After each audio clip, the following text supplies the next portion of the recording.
Bismillahirrahmanirrahim.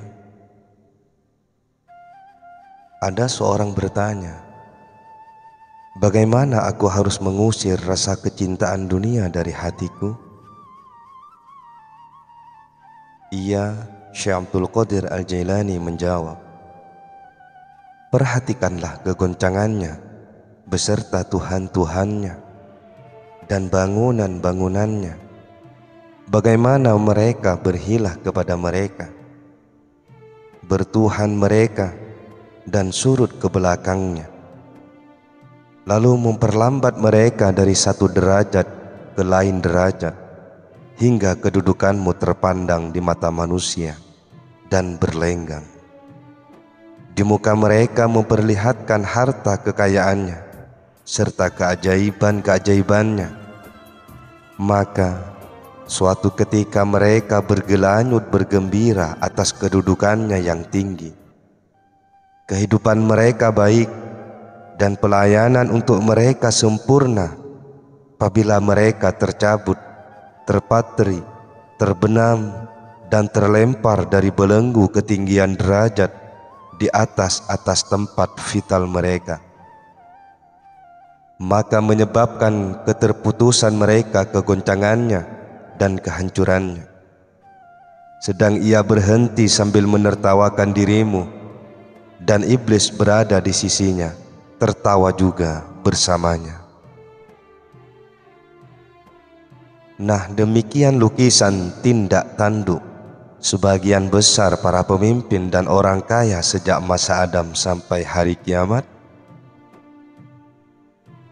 Dengan demikian, ia terangkat lalu dijatuhkan, didahulukan lalu dikesampingkan, diperkaya kemudian dipermiskin, didekatkan lalu dijegal.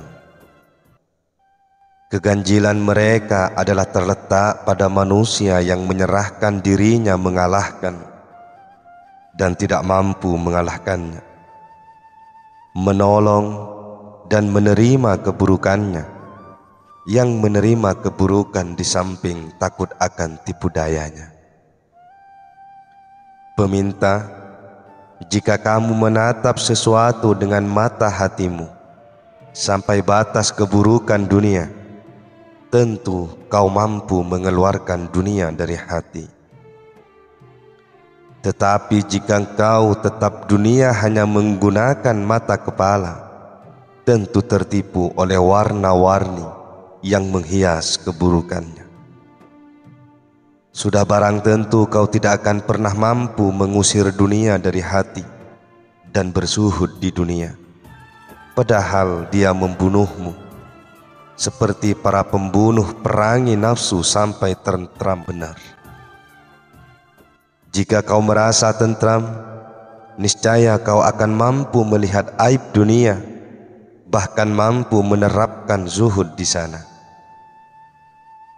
Ketentramannya adalah kau mampu menerima bisikan hati berkait dengan sir, sedangkan ketentraman kedua-duanya terletak menurut perintahnya, menahan dunia di samping berkenaan atas pelimpahannya dan sabar atas penolakannya, dunia akhirat. Jika ketentraman telah tercipta, baru kau bisa bersandar pada hati dan ketenangannya. Allah sungguh memberi kecukupan hati mereka memenuhi dengan kedekatan. Berjinak di samping terpenuhi juga dengan nur, dan kemuliaannya mereka tidak diuji melalui orang yang berdunia atau orang yang memakannya. Mereka tidak melihat kemuliaan, tetapi melihat akibat atau akhir peristiwanya. Mereka jadikan Allah sebagai tolok rujuk mata sir mereka. Mereka tidak bersembah karena takut binasa, tidak pula karena harapan agar bisa menguasai keberadaan mereka kepadanya, atau untuk melanggengkan persahabatannya dan bertahluk pada sesuatu yang tidak mereka ketahui. Dia adalah Maha Pelaksana atas hal yang dikehendaki. Orang munafik bila bicara suka membual, jika berjanji tidak ditepati, dan jika dipercaya berkhianat. Siapa terlepas dari sifat ini, maka sungguh terlepas dari sifat munafik. Ini sifat pembeda antara mukmin dan munafik. Genggamlah pembeda dan cermin ini. Tataplah permukaan hatimu, kemudian lihat apakah dirimu mukmin atau munafik, pentauhid atau pemusyrik. Setiap dunia berisi fitnah, kecuali dunia yang terambil dengan niat yang baik semata untuk tujuan akhirat. Bila dirimu telah berkhianat dalam pengembaraan di dunia, maka jadilah akhirat sebagai nikmat yang kosong dari syukur kehadirat Allah. Genggamlah nikmat Allah, terdorong oleh rasa syukur kepadanya. Syukur kepada Allah adalah proyeksi syukur kepadanya. Syukur kepada Allah ada dua bagian. Yang pertama, isti'anah dengan nikmat atas dasar taat dan muwassa'at kepada kaum fakir. Kedua, i'tiraf kepada sang pemberi nikmat dan syukur atas turunnya. Pemegangannya adalah Allah. Sebagian ulama berkata, setiap sesuatu yang membuat kerepotan dari Allah bisa membawa keuntungan bagimu. Dan kalaupun dirimu terepotkan oleh kenangan kepada Dia, maka bagimu mendapat keuntungan pula. Salat, puasa, haji, dan segala perbuatan baik, maka setiap perbuatan itu membawa keuntungan. Bagaimana kamu berkata, Allah Maha Besar sedang kamu dusta? Betapa banyak Tuhan berendam dalam hatimu selain Allah. Termasuk setiap apa yang kau gantungi, kau pertuhankan. Setiap yang kau harapi, kau pertuhankan. Hatimu tidak sejalan dengan lisan. Perbuatanmu tak sesuai dengan ucapan. Betapa tidak memalukan kau berucap la ilaha illallah, tapi beribu Tuhan masih tersimpan di hati. Taubatlah kepada Allah, lekas meliputi jiwa dan dari apapun yang tersimpan dalam jiwamu. Wahai orang yang berilmu, sungguh qanaahmu terletak dalam nama bukan disertai amal. Mana mungkin bisa membawa manfaat bila kau berkata, aku orang alim, sedang kau tetap dusta. Bagaimana kau rela terlantarkan jiwa sendiri, sedang kau suruh hal baik lainnya yang tidak kau laksanakan. Kelakuanmu seperti yang difirmankan Allah, mengapa kamu mengucapkan sesuatu yang tidak kamu perbuat? Celaka, kau perintah manusia agar berlaku benar, sedang dirimu sendiri dusta. Kau perintahkan mereka agar bertauhid, tapi kau bersyirik. Engkau perintah mereka supaya ikhlas, tapi kau sendiri suka riya dan munafik. Kau perintah manusia agar tinggalkan maksiat, tapi kau justru memupuknya. Sungguh telah sirna sifat malu dari matamu. Kendati kau katakan iman, ternyata kau tak punya rasa malu. Bukankah Nabi bersabda, malu adalah sebagian dari iman. Tiada iman bagimu, tiada yakin dan aman bagimu. Kau sembunyikan ilmu, maka amalmu pun lenyap, bahkan kau ditulis oleh Allah sebagai pengkhianat. Aku tak tahu tentang terapi mujarab untukmu kecuali takwa dan menetapi taubat. Siapa bersih imannya selamatlah setiap urusannya. Kaitannya jangan sampai berlaku syirik dengan ciptaan. Kausalita atau bergantung kuat dengannya. Jika nyata demikian, niscaya segala tindakan akan selamat dari bencana, berlanjut mengoper iman pada yakin. Iman kepada Allah, Rasul-Nya, dan membenarkan keduanya menjadi landasan dasar permasalahan ini. Islam kemudian iman, lalu bertindak menurut standar kitab Allah dan syariat Rasul-Nya. Kemudian menetapkan ikhlas dalam beramal seiring bersama tauhid qalbi. Ini adalah suatu konsep untuk mencapai iman sempurna. Orang beriman yang kosong dari konsep tersebut, dari amaliyahnya atau dari setiap apapun kecuali Allah, maka pelaksanaan amaliyahnya itu terlepas dari dunia.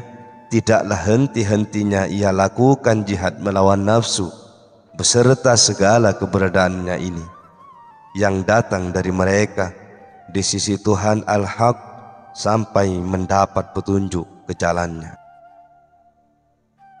Allah berfirman, dan orang-orang yang berjihad dalam urusan kami, niscaya akan kami tunjukkan mereka pada jalan kami. Jadilah kamu orang-orang zuhud dalam hal apapun. Relakan ketentuan Dia yang mengolah dirimu dalam kuasa qadarnya.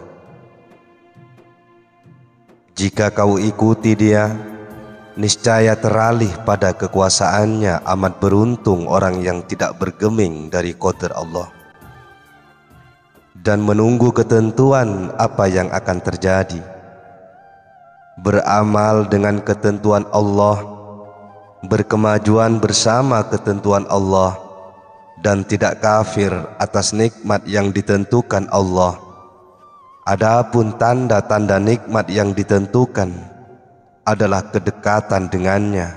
Jika hati seseorang telah terpagut dengan Tuhan, niscaya ia merasa berkaya atau tidak membutuhkan makhluk lain. Bahkan ia diperdekat, diberi penguasaan oleh Allah. Dia berfirman, sesungguhnya engkau mulai hari ini mempunyai kedudukan tinggi dan kepercayaan di sisi kami.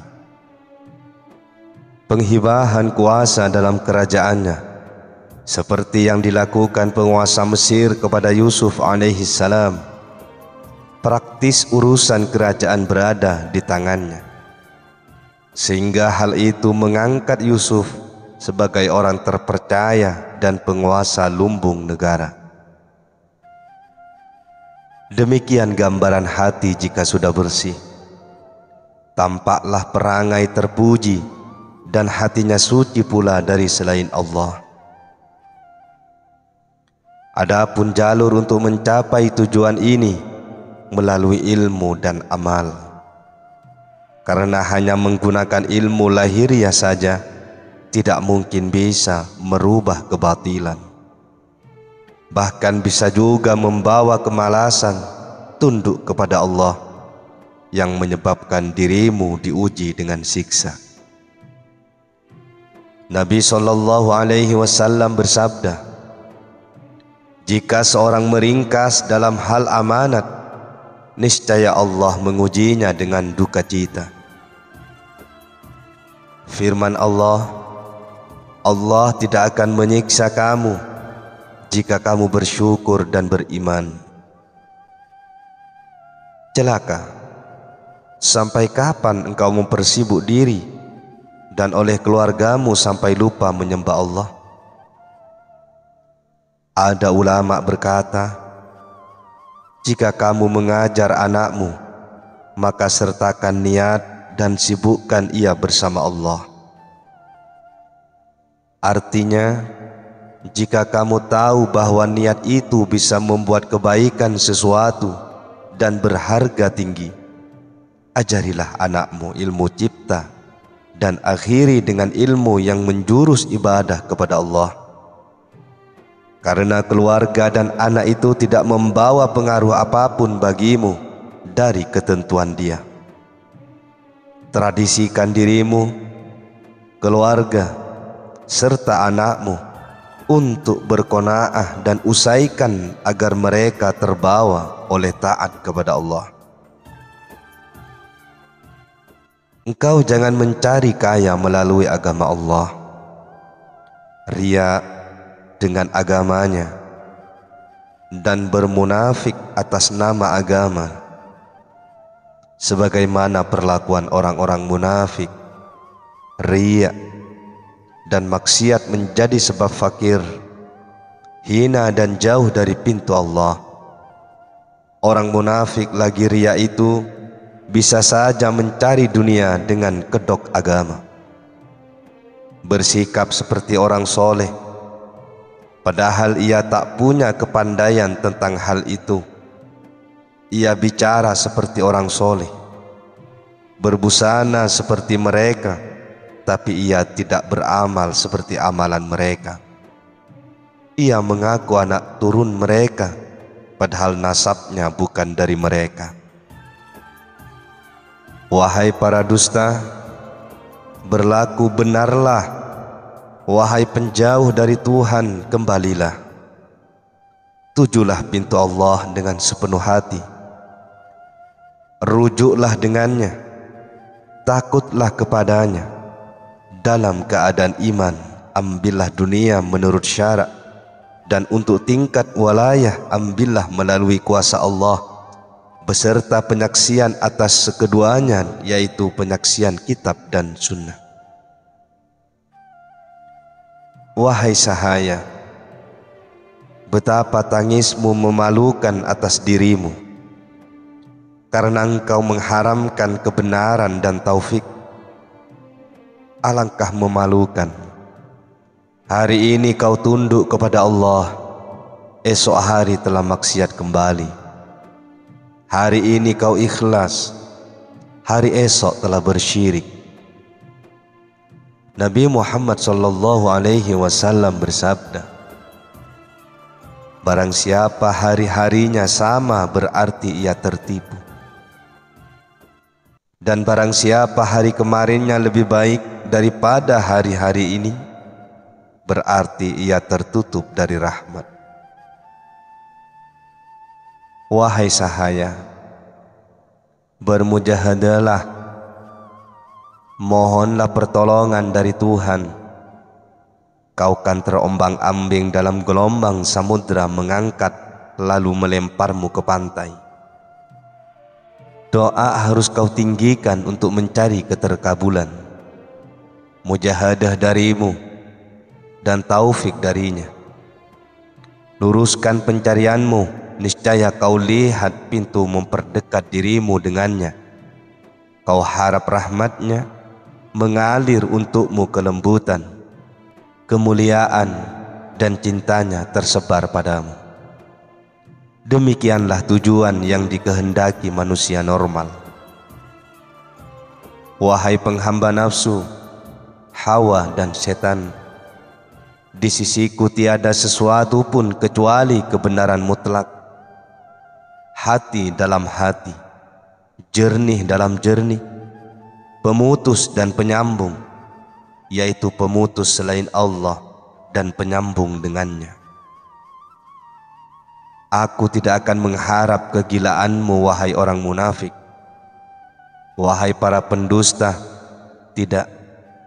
Sekali-kali aku tidak malu di hadapanmu mengatakan itu.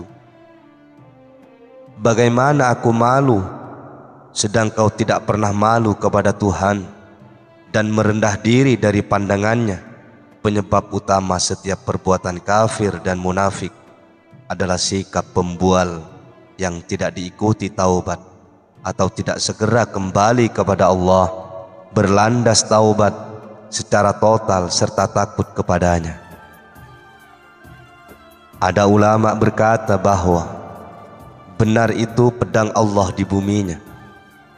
Tiada sesuatu diletakkan di atasnya kecuali terpotong. Kemarilah, karena aku membawa nasihat untukmu. Aku ingin meluruskan dirimu. Kendati bagimu aku mati, tapi sebenarnya aku tetap hidup bersama Allah. Siapa membenarkan daku dalam pergaulan, tentu memperoleh manfaat dan beruntung. Siapa mendustakan dan membohongi persahabatan denganku, ditolak dan tersiksa di dunia akhirat. Kata Malik bin Dinar kepada muridnya, jika kamu ingin mengenal Allah, maka relakan pengolahan dan takdirnya. Dan kamu jangan menghidupkan nafsu, hawa, tabiat, dan kehendak untuk menserikatkannya. Wahai manusia, dalam masa dekat kau akan mati. Ratapilah jiwamu sebelum diratapi orang. Sungguh kamu menyimpan dosa-dosa membayang di atas siksa yang menghinakan.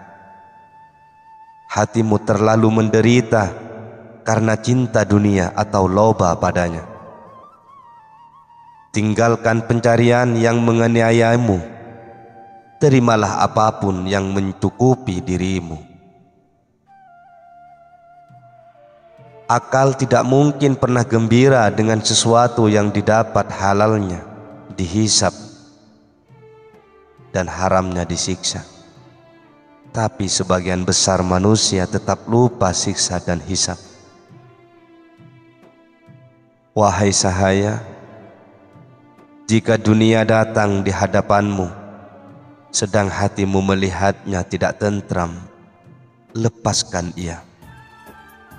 Tapi jangan kau ratapi penuh keberatan hati. Ikutilah kendali hati, sehingga hatimu tetap menempatkan pengajaran bijak yang mengamalkan hukum-hukum Allah, lalu mengajarmu dan menasihatimu. Wahai penjual sesuatu tanpa sesuatu dan membeli sesuatu tanpa sesuatu, sungguh kamu pembeli dunia dengan akhirat dan menjual akhirat dengan dunia. Ternyata kamu dalam puncak kefusian atau bingung, kebinasaan dan ketololan yang amat tampak. Makanmu laksana binatang bila sedang makan, tanpa memilah-milah, tanpa perhitungan dan tanpa tanya, tanpa niat, tanpa perkara, tanpa kerja. Orang beriman sesungguhnya hanya makan sesuatu yang diperbolehkan. Syarak bagi para wali makannya diperintah, dan dilarang mereka berbuar begitu dari sudut hati adapun, badal tidak mengambil kepentingan. Dengan sesuatu sebaliknya, ia berbuat sesuatu itu dalam ketiadaannya bersama Allah. Dari sini bisa difahami jika wali itu tetap tegar bersama ketentuan-ketentuan yang berlaku, sedang badal masih diselimuti oleh rasa ikhtiar, tetapi setiap perbuatan itu selalu disertai landasan hukum syarak, lalu menarik dalam samudra kudrah. Gelombangnya sesekali meninggi, di lain waktu tenang, sesekali pasang ke pantai, di lain waktu surut ke tengah-tengah gelombang. Jadi ia seperti Ashabul Kahfi. Sebagaimana firman Allah, dan kami balikkan mereka ke sebelah kanan dan ke sebelah kiri. Tidak ada akal bagi mereka, angan-angan dan perasaan. Mereka berada dalam tempat kelembutan dan kedekatan yang memejamkan mata, baik lahiriah maupun batiniah. Nah, inilah gambaran orang terdekat memejamkan mata hatinya kepada selain Allah. Maka ia tidak melihat apapun kecuali Allah. tidak bisa mendengar kecuali melalui Allah. Wahai Allah, fanakanlah kami kecuali untuk-Mu, dan temukanlah kami dengan-Mu. Dan berikanlah kepada kami kehidupan yang baik di dunia dan kehidupan yang baik di akhirat. Dan peliharalah kami dari siksa neraka.